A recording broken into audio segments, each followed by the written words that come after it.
Hello students, आपका फिर से स्वागत सर्वोदय के ऑनलाइन प्लेटफॉर्म पे। आगे बढ़ते हैं अपन पैराबोला में। पिछली क्लास में अपन ने पैराबोला को स्टार्ट कर दिया था और अपन ने जाना था कि पैराबोला का ग्राफ किस तरह बनता है और क्यों बनता है, पैराबोला ही क्यों बनता है। तो उसको दोबारा एक बार रिवाइज करा देता हूं। मैंने बताया था y² = 2x,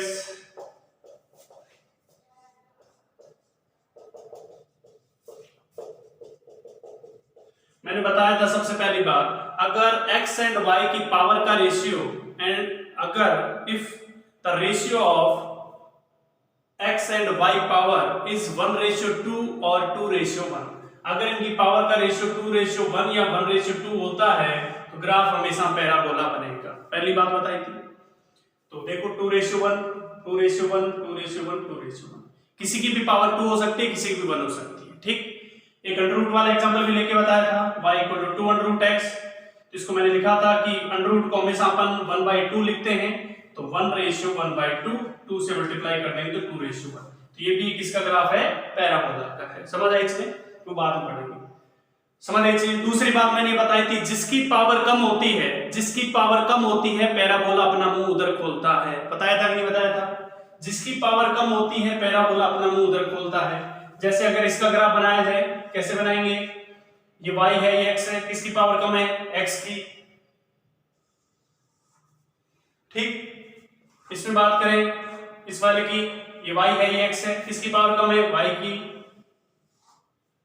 ठीक, इसमें बात करें इसमें किसकी पावर कम है? x की।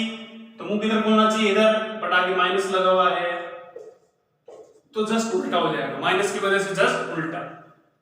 इसके ग्राफ की बात करें, इसका ग्राफ कैसा आना चाहिए? x² = -3y, मुंह क्यों खुलना चाहिए? y की तरफ, इसका मुंह ओपन होना चाहिए y की तरफ, बट आगे नेगेटिव लगा हुआ है तो इधर की तरफ। समझ आई इससे? ये सारी चीजें अपन देख चुके थे। अब आगे बढ़ते हैं, अपन अगले टाइप की वैरायटीज देखते हैं। ठीक है,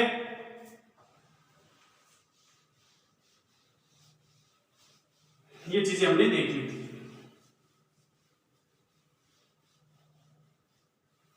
अगली वैरायटी ये है कि y² = 4x + 6, इस तरह दे दिया जाए तो क्या हो? ठीक, इस तरह दे दिया जाए तो क्या हो? तो ग्राफ बनाते भैया, इसकी पावर 2, इसकी पावर 1, तो बनेगा तो पैराबोला है, बनेगा तो पैराबोला है। ठीक, फिर अपन को देखना है कि ये क्या ओरिजिन से पास होगा या कहीं और से, ओरिजिन से पास होगा या कहीं और से। तो कैसे देखेंगे भैया? उसको देखने के लिए जो बड़ी पावर होती है ना, जो बड़ी पावर होती है उसको 0 डाल दो। तो बड़ी पावर यहां पे कौन है? y है, तो इसका 0 का स्क्वायर = 4x - 6, x बराबर कितना आ गया? 3/2। यानी x पॉजिटिव आ रहा है, कम पावर किसकी? x की है, और x = 3/2 पे काट के जाएगा, 0 पे नहीं काटेगा। अब कहां पे? 3/2 पे। इस तरह का ग्राफ आएगा। समझ आई चीजें? जो बड़ी पावर है उसको 0 डाल दीजिए, वैल्यू निकाल लीजिए पीछे बचे हुए का, और वहीं पे काट के निकाल दीजिए। समझ आई चीजें? देखें इस चीज को,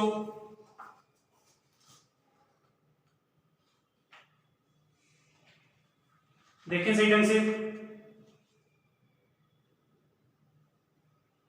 ठीक है, समझ आया क्या? बड़ी पावर है उसको 0 डालना है। अगला एग्जांपल देखें, जैसे 3y² - 4x + 6 = 0। ठीक, सबसे पहले तो ग्राफ तो पैराबोला बनना है, रीअरेंज कर लेते हैं, बड़ी पावर को एक साइड कर लेते हैं। y² = 4x/3 - 2, इसमें किसी को दिक्कत नहीं होनी चाहिए। ग्राफ कैसा बनेगा देखें, ग्राफ हमें पता है y और x में बनेगा, x की तरफ खुलेगा और x पॉजिटिव भी है तो उधर ही खुलेगा। बड़ी पावर को 0 डाल दो, इसको 0 डालेंगे, 4x/3 - 2, तो 2 = 4x/3, x की वैल्यू आएगी 3/2 आ रही है क्या? 6/4, 3/2। समझ आई इसने? तो इसका मतलब ग्राफ किधर खुलना चाहिए? अगेन इधर ही खुलना चाहिए। समझ आई इससे? हमें पॉइंट से कोई लेना देना नहीं, कोई पॉइंट पूछ ले तो x = 3/2 पॉइंट है। समझ आई? कैलकुलेशन देख ले भैया, गलती हो सकती है मेरे से।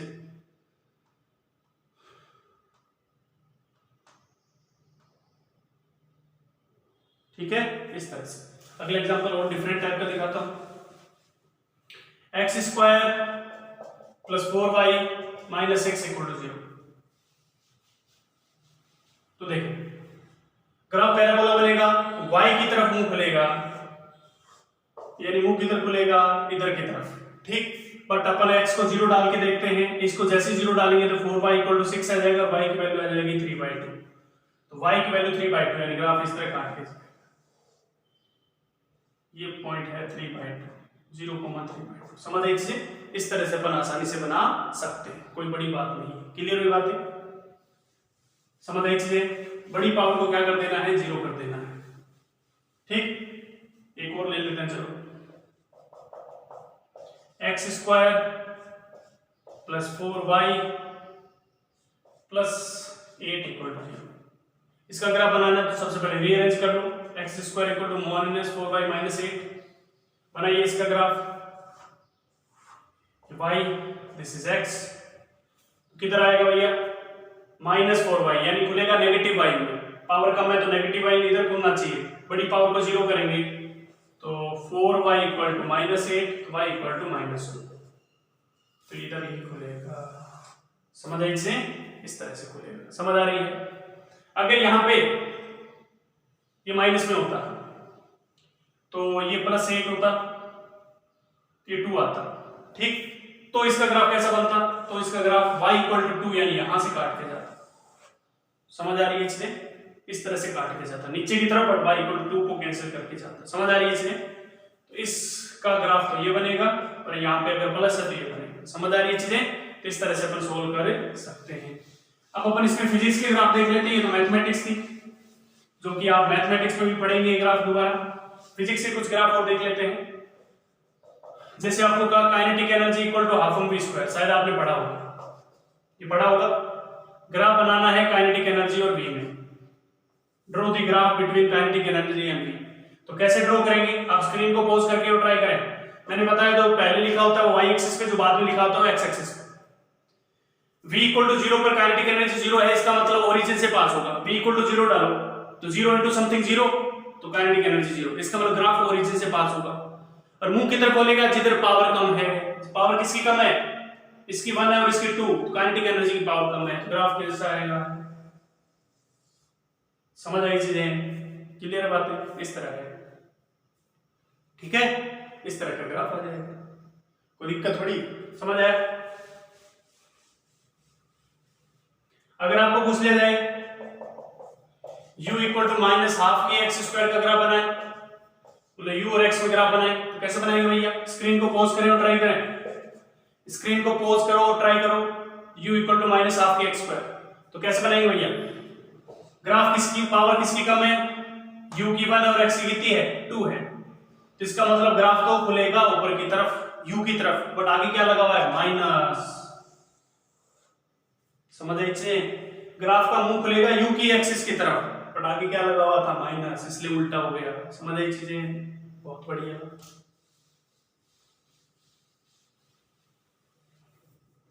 अगला एग्जांपल इस तरह का पूछा जाता है, काइनेटिक एनर्जी = p²/2m। p यहाँ पे मोमेंटम होता है, m मास होता है, ये काइनेटिक एनर्जी है। आपने पढ़ा भी होगा, नहीं पढ़ा तो कोई दिक्कत नहीं, आगे पढ़ लेंगे। मुझे ग्राफ खींचना है, काइनेटिक एनर्जी और p में ग्राफ खींचना है। तो कैसा ग्राफ आएगा, इसकी पावर 1, इसकी पावर 2, तो पैराबोला बनेगा।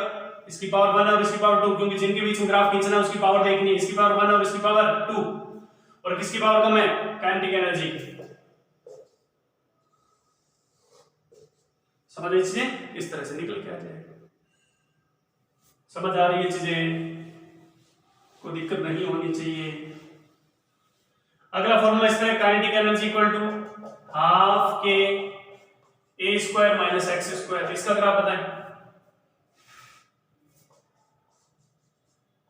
काइनेटिक एनर्जी और x में कैसा आएगा, इसकी पावर 1 और इसकी पावर 2, पैराबोला है, ठीक। कैसा आएगा, पैराबोला, ठीक है। इसको मैं रीअरेंज कर देता हूं, तो कैसे रीअरेंज करेंगे, देखो काइनेटिक एनर्जी = ½ के से अंदर मल्टीप्लाई कर दिया मैंने, ½ के से क्या कर दिया, अंदर मल्टीप्लाई कर दिया।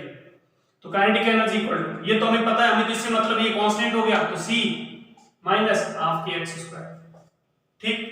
अब तुम देखो कि काइनेटिक एनर्जी और एक्स में ग्राफ पैराबोला बनेगा, मुंह खुलेगा काइनेटिक एनर्जी की तरफ, बट आगे माइनस लगा हुआ है तो नीचे की तरफ, बट ये क्या आ रहा है पॉजिटिव, बड़ी पावर को जीरो डालेंगे तो काइनेटिक एनर्जी सी के बराबर, सी पॉजिटिव है,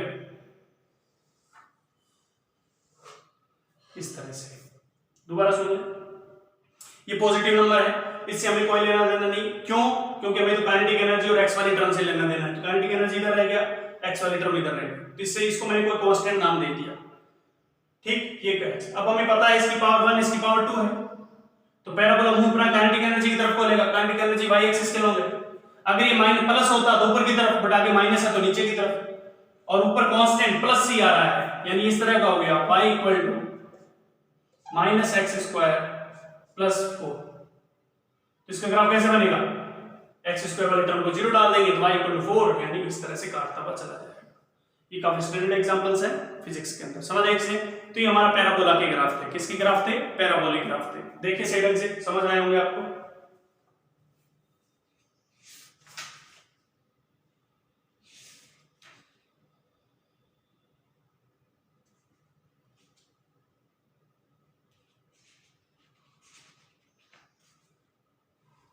समझ आए इससे, ये हमारे काम, ये समझ आया होगा आपको। तो ये पैराबोला के ग्राफ थे, आसान थे, आसानी से बनाए जा सकते हैं। अगला जो ग्राफ आता है वो आता है सर्कल का, सर्कल।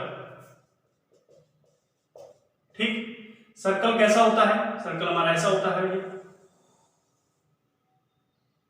ठीक। इधर एक्स एक्सिस, ये वाई एक्सिस, और ये इसकी क्या होती है, रेडियस होती है। ठीक, इसका जो स्टैंडर्ड इक्वेशन होता है, जनरल इक्वेशन जो होता है, जनरल इक्वेशन ऑफ सर्कल, वो इस टाइप का होता है, X square plus Y square equal to R square.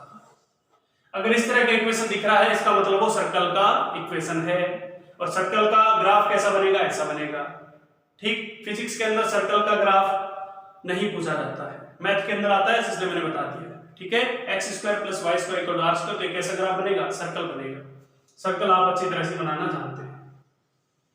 जैसे कि आपको कह दिया example, X square plus Y square equal to 4 square का ग्राफ बना के दिखाओ। 4 स्क्वायर की जगह आप लिख सकते हैं 16, इस तरह लिख देगा। तो आपको इसको स्टैंडर्ड फॉर्म में कन्वर्ट करना होगा। इसको आपको लिखना पड़ेगा X square plus Y square equal to 4 square. इसका कहेगा ग्राफ बनाइए, तो आप सीधा सीधा इस तरह खींच देंगे, ये एक्स, ये वाई, ये 4, क्योंकि आर स्क्वायर होता है।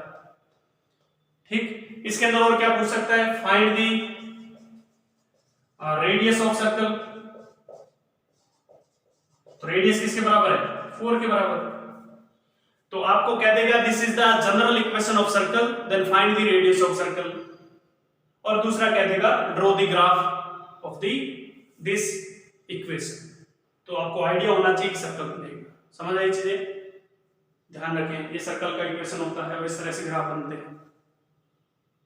ठीक है, तो सर्कल का इस तरह से बनता है, कोई ज्यादा यूजफुल नहीं है फिजिक्स के अंदर।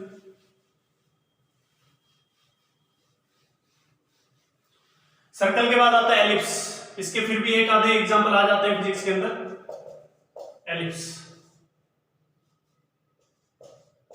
एलिप्स सर्कल जैसा ही होता है। कैसे होता है देखो, इसका जो जनरल इक्वेशन होता है, जनरल इक्वेशन ऑफ एलिप्स, इसका होता है X square upon A square plus Y square upon B square equal to 1। ठीक है, इसका जो ग्राफ बनता है वो ऐसा बनता है।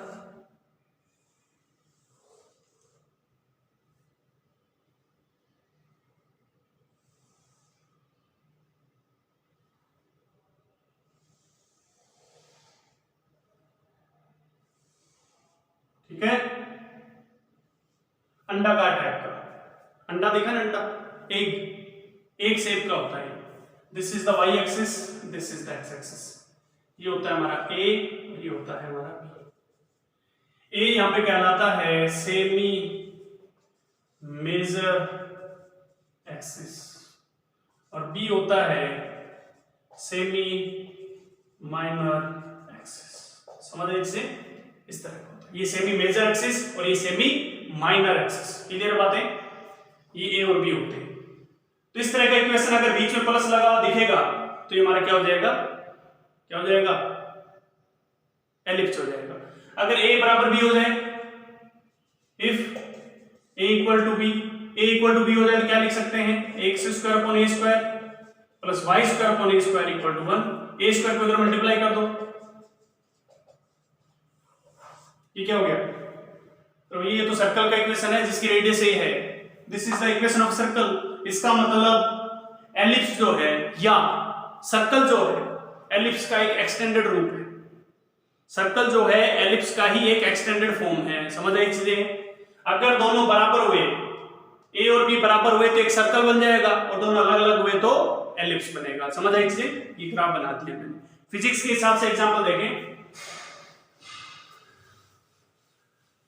ज्यादातर फिजिक्स के अंदर पैराबोला एंड स्ट्रेट लाइन ही आते हैं। ये एक आधे एग्जांपल आते हैं, जैसे कि v square upon a square plus x square upon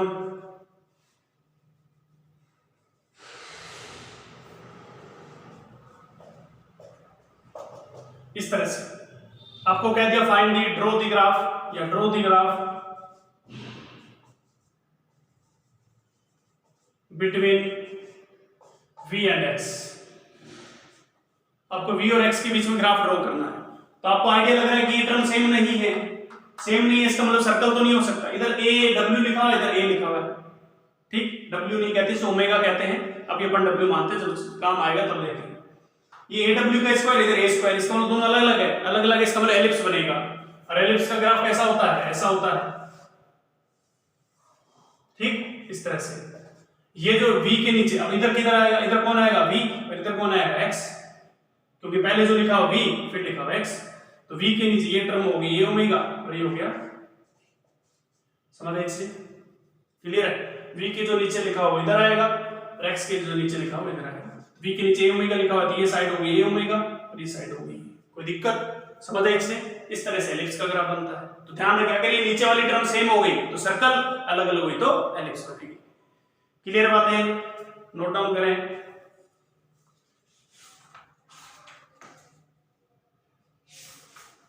ठीक है, तो इतने प्रकार के ग्राफ पूछे जाते हैं। एक और ग्राफ होता है, हाइपरबोला भी होता है, लेकिन वो हमारे फिजिक्स के सिलेबस में नहीं है। अगला होता है rectangular hyperbola. Rectangular hyperbola, hyperbola भी हमारे ग्राफ सिलेबस में, मैथ के सिलेबस में, फिजिक्स में कोई काम का नहीं है, ठीक है। अब मैं बता देता हूं, अगला बता दूंगा, क्योंकि कुछ स्टूडेंट कहते हैं सर हमें तो वहां पे हाइपरबोला बताया था, आप लिख के बताओ। अरे भाई वो मेरा कुछ स्टूडेंट क्या होता है, पिछले साल क्या होता, डेमो क्लासेस चल रही थी, तो पता है डेमो क्लासेस सब जगह लेते हैं स्टूडेंट, तो मैंने कुछ ग्राफ नहीं पढ़ाए थे।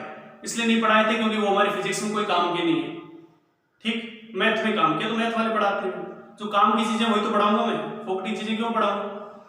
अब कुछ बच्चे जो टॉपर थे अपने जमाने के, 10th क्लास में बढ़िया परसेंट लेके आए, तो मुझसे आके कहते हैं कि हमने आपकी वीडियो देखे सर, आपने ग्राफ नहीं पढ़ाया, साइन एक्स का ग्राफ बना के बताओ, कोस एक्स का ग्राफ बना के बताओ। मैंने बना के बताया, मैंने सोचा उनको आते नहीं होंगे, tan x का बना के बताया मैंने। फिर मैंने कहा भाई फिर क्या हुआ, समझ आ गई क्या, नहीं सर आते तो हमें हैं, लेकिन हम आप देखना चाहते हैं, आपने पढ़ाए नहीं थे। अरे भाई मेरी परीक्षा लोगे क्या तुम। तो ऐसे स्टूडेंट भी होते हैं, इसलिए मैं बता दूंगा कृपया करके। ये मेंटेलिटी मैंने इसी शहर में देखी है भैया, कि आपने ये नहीं पढ़ाया, अरे ये पढ़ाया, तो भैया जब टॉपिक आएगा सारी चीजें पढ़ा देंगे, जरूरत पड़ेगी तो, जो जरूरत है ही नहीं तो क्यों पढ़ाऊंगा, जो अपने सिलेबस में नहीं। तो रेक्टेंगुलर हाइपरबोला हमारे सिलेबस में है, ये हमारे सिलेबस में है, बट ओनली हाइपरबोला हमारे सिलेबस में नहीं है। तो बट देख लेते हैं पहले इसको, इसके ग्राफ कैसे बनते हैं देखो। इसका जनरल इक्वेशन होता है, general equation of rectangular hyperbola, short में लिख रहा हूं। इसका जो जनरल इक्वेशन होता है xy equal to constant, xy equal to constant, समझ लीजिए। इसका ग्राफ कैसे बनता है देखो, और कैसे पता चलेगा कि ये क्या निकल के आएगा। सबसे पहले देखो xy इक्वल टू कांस्टेंट में इसको सोल्व करें तो y को लिख सकता हूं k बाई x, और x को लिख सकता हूं k बाई y। लिख सकते हैं नहीं लिख सकते, y को लिख सकता हूं x को डिवाइड में ले गया, और x को लिख सकता हूं y को डिवाइड में ले गया। x इक्वल टू 0 पर y की वैल्यू कितनी आएगी, infinite. x equal to 0 something upon 0 infinite. Infinite को अपन कहीं बना ही नहीं सकते, इसलिए मैंने ऐसे लाइन खींच दी। यहां पे देखो y इक्वल टू 0 पर x की वैल्यू कितनी आ रही है, इनफाइनाइट। इसका मतलब इधर इधर इन दोनों मिला दो, क्योंकि ना तो इस पॉइंट का आइडिया ना इस पॉइंट का आइडिया, क्योंकि दोनों इनफाइनाइट है, इसलिए इस तरह का ग्राफ बनता है। तो जब भी इस तरह का दो फंक्शन मल्टीप्लाई होके इस तरह का आ रहा होगा तो इस तरह का ग्राफ बनेगा। This is the graph of rectangular hyperbola. समझ आई चीजें? अगर इस तरह का आ गया x cube y equal to k या x square y equal to k, इसका ग्राफ भी कैसा बनेगा, इस तरह का बनेगा, क्योंकि आप इसके अंदर भी वैल्यू डाल के देख लें इसकी तरह। x इक्वल टू 0 डालेंगे तो y equal to infinity, y equal to 0 डालेंगे तो x इक्वल टू इंफिनिटी, तो इसका ग्राफ भी कैसा बनेगा, इस तरह का बनेगा। ठीक, समझ आई चीजें? अगर आपको कह दिया x cube y square equal to constant, इसका ग्राफ बना के बताओ, इक्वल टू 4 लिख दो, तो इसका ग्राफ भी कैसा बनेगा, ऐसा बनेगा। क्यों? क्योंकि y इक्वल टू 0 डालो, x इक्वल टू इंफिनिटी और x इक्वल टू 0 डालो, y equal to infinity. But rectangular hyperbola exact इसको कहते हैं, समझ लीजिए, जब पावर 1 1 हो। अब इनका नाम हमें आइडिया नहीं है, लेकिन लगभग लोग इसको रेक्टेंगुलर हाइपरबोला कह देते हैं, बट गलत है। रेक्टेंगुलर हाइपरबोला इसको कहते हैं, इसका नाम कुछ अलग है, हमें आइडिया नहीं है, लेकिन ग्राफ का शेप सेम ही आता है, एग्जैक्ट सेम नहीं होता। समझ आई से? इस चीज का ध्यान रखें। अगर दो फंक्शन मल्टीप्लाई हो गए, उनका मल्टीप्लिकेशन कांस्टेंट आ रहा है, तो उसका ग्राफ इस तरह निकल के आएगा। समझ आई चीजें? जैसे फिजिक्स के अंदर आता है, फिजिक्स के अंदर एग्जांपल देखें, PV equal to constant, pressure और वॉल्यूम का multiply constant, P is the pressure, V is the volume. तो draw the graph between P and V। तो ये कैसे करेंगे ड्रॉ? ये P है, ये V है, हमें पता चल गया P और V दो मल्टीप्लाई हो रहे हैं, उनका मल्टीप्लिकेशन कांस्टेंट है, रेक्टेंगुलर हाइपरबोला। समझ आ रही है चीजें? तो इस तरह के ग्राफ बना सकते हैं। समझ आई चीजें? लिखें इस चीज को। तो इस तरह से फिजिक्स वाले ग्राफ भी आ जाते हैं। समझ आया? बहुत बढ़िया।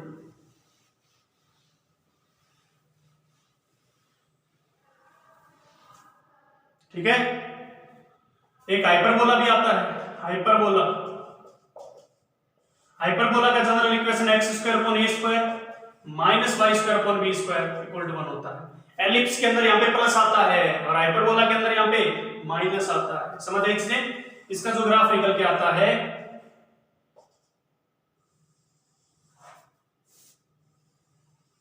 दोनों तरफ मुंह खोलता है, इस तरह टच करता हुआ, एकदम टच करता हो जाएगा इसको। समझ आई इसने? ये होता है रेक्टेंगुलर हाइपरबोला। अपने सिलेबस में नहीं है भाई साहब, इसलिए मैंने बता दिया हूं। ठीक, ये y ये x पैराबोला जैसा होता है, बट पैराबोला एक साइड में मुंह खोलता है, ये दोनों साइड में खोलता है। समझ आई इसने? बहुत बढ़िया।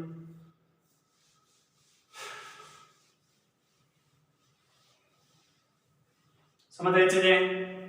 हाइपरबोला। इसके बाद जो ग्राफ देखते हैं वो साइन थीटा का देखते हैं, trigonometric graph.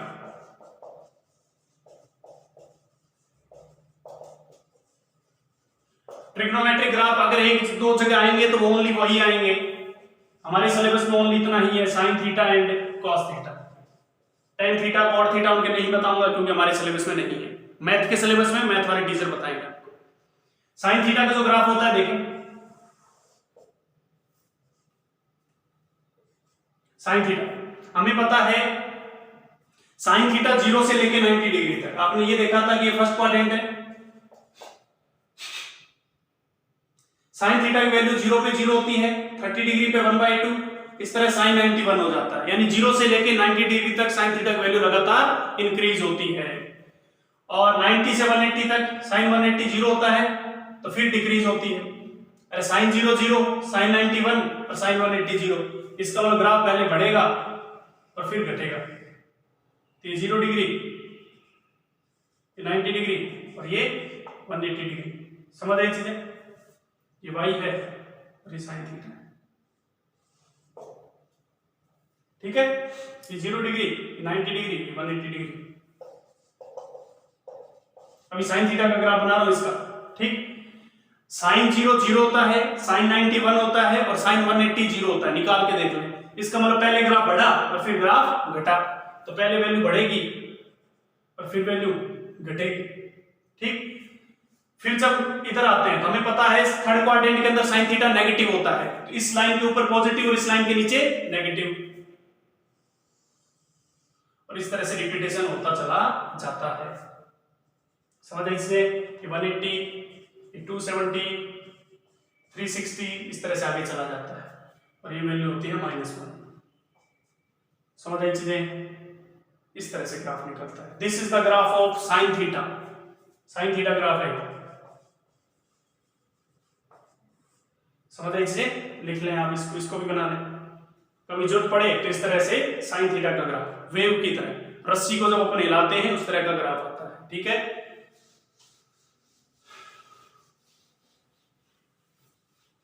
Second one is cos theta. cos theta का ग्राफ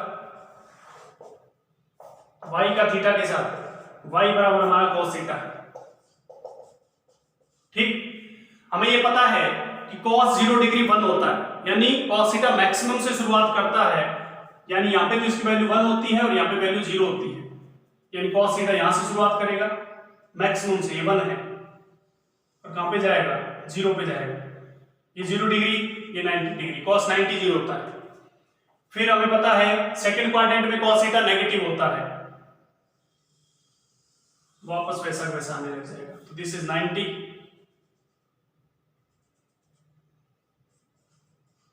दिस इज 180, 270, इस तरह से आ जाएगा। देखो कैसे, साइन 0 डिग्री, cos 0 डिग्री की वैल्यू 1, cos 90 डिग्री की 0। ठीक, 90 के बाद एक रोटेशन कितना होता है भैया? एक रोटेशन कितने का होता है? साइन थीटा का जो ग्राफ था इस तरह का था, साइन थीटा 0 भी 0 होता है, 180 भी 0 होता है। ठीक, 180 का, तो ये 90 हो गया, 270 हो गया, तो बीच में आएगा 180। cos 180 कितना होता है? cos 180 होता है, ये क्या लिखते हैं, -1। cos 180 डिग्री -1 होता है, निकाल के देख लें। इस तरह से cos थीटा का ग्राफ होता है। cos थीटा का ग्राफ ऊपर से शुरू होता है, sin थीटा का ग्राफ नीचे शुरू होता है। tan थीटा का ग्राफ हमारे सिलेबस में नहीं है तो मैं नहीं बता रहा। ठीक है, तो ये हमारे ग्राफ कंप्लीट होते हैं, तो इस चीज का ध्यान रखें। ठीक है, ये हमारे ग्राफ कंप्लीट होते हैं।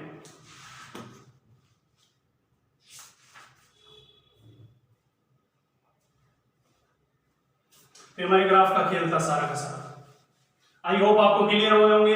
90% जो ग्राफ आते हैं वो स्ट्रेट लाइन एंड पैराबोला के आते हैं, जो कि मैंने अच्छी तरह समझाए।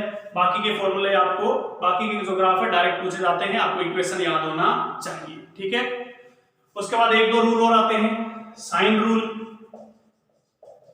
For triangle. ट्राइंगल के लिए साइन रूल क्या होता है? जैसे ये कोई ट्राइंगल है भैया, ठीक, ये एंगल मान लेते हैं अल्फा है, this angle is beta and this angle is gamma. ये जो साइड है ए, ये ट्राइंगल की साइड ए है, ये ट्राइंगल की साइड बी है, और ये ट्राइंगल की साइड सी है। समझ रहे इससे? क्लियर बातें? साइन रूल क्या होता है देखें, अगर मैं इस ट्राइंगल में एक परपेंडिकुलर डाल दूं, ये क्या डाल दिया मैंने? एक परपेंडिकुलर, तो तुम देखो ये ट्राइंगल कंप्लीट हो गया इस तरह का। दिस इज अल्फा, ये 90 डिग्री और ये साइड सी है। ठीक, इस तरह से। क्लियर बात है? इस ट्राइंगल को पकड़ा मैंने, तो साइन अल्फा की वैल्यू कितनी आएगी? इसको मैं P मान लेता हूं परपेंडिकुलर, तो साइन अल्फा की वैल्यू कितनी आएगी भैया? P/C। ये आएगी कितनी आएगी? P/C। ठीक, साइन गामा की वैल्यू कितनी आएगी? इसको अल्फा कहते हैं, इसको बीटा कहते हैं, इसको गामा। गामा की वैल्यू कितनी है? ये परपेंडिकुलर है और ये हाइपोटेनस है, तो P/A। ठीक, अगर इन दोनों को मैं रेशियो लूं, sign alpha upon sine gamma, कितना आएगा भैया? A/C। ये आएगा, क्योंकि P से P कैंसिल हो जाएगा, A ऊपर चला जाएगा। इसको मैं ऐसे लिख सकता हूं, sine alpha upon A equal to, A को मैं इधर शिफ्ट कर दिया, यानी इसको लिखा जा सकता है साइन अल्फा अपॉन A बराबर साइन गामा अपॉन C। लिख सकते हैं ना, साइन अल्फा अपॉन A इसको इधर ले गए और साइन गामा को इधर ले गए, लिख सकते हैं। इसका मतलब इस फॉर्मूले से हमें दिमाग लगा के हम ये सोच सकते हैं कि साइन अल्फा के सामने, अल्फा के सामने ए साइड, अल्फा के सामने ए तो साइन अल्फा अपॉन ए, साइन गामा, गामा के सामने कौन सी तो साइन गामा अपॉन सी। इसका मतलब अपन कह सकते हैं sine beta upon B sine gamma upon C, क्योंकि बीटा के सामने कौन P. This is called sine rule, this is called sine rule. समझ एक से, ये हमारा साइन रूल कहलाता है। लिख ले इसको, ठीक है। This is called sine rule for triangle, इसको कहते हैं भैया साइन रूल, ठीक है। किस तरह के क्वेश्चन पूछे जाते हैं देखें।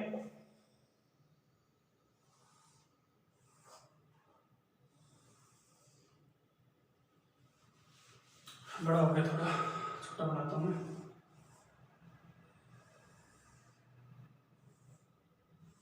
ठीक, इस तरह का, this angle is 120 degree, this angle is 30 degree and this is angle also 30 degree. ठीक, ये साइड ए मान लेते हैं, ये बी मान लेते हैं और ये हमारी 10 मीटर है। Find A and B, find A and B, बताए ए और बी की वैल्यू बतानी।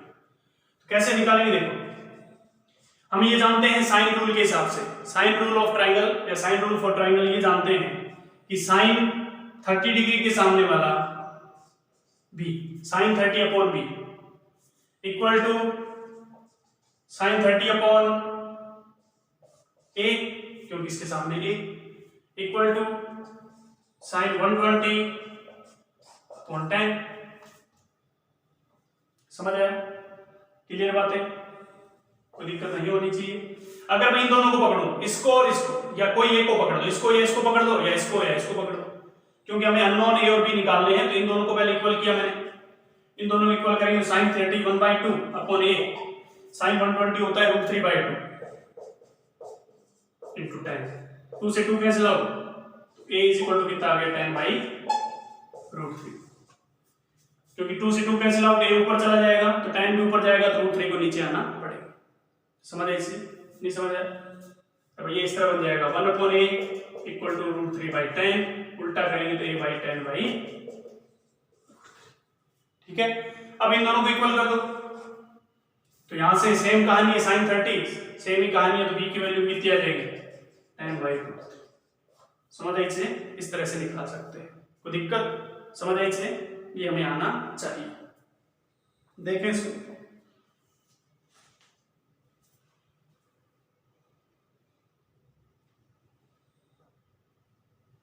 ठीक है, ये हमें आना चाहिए।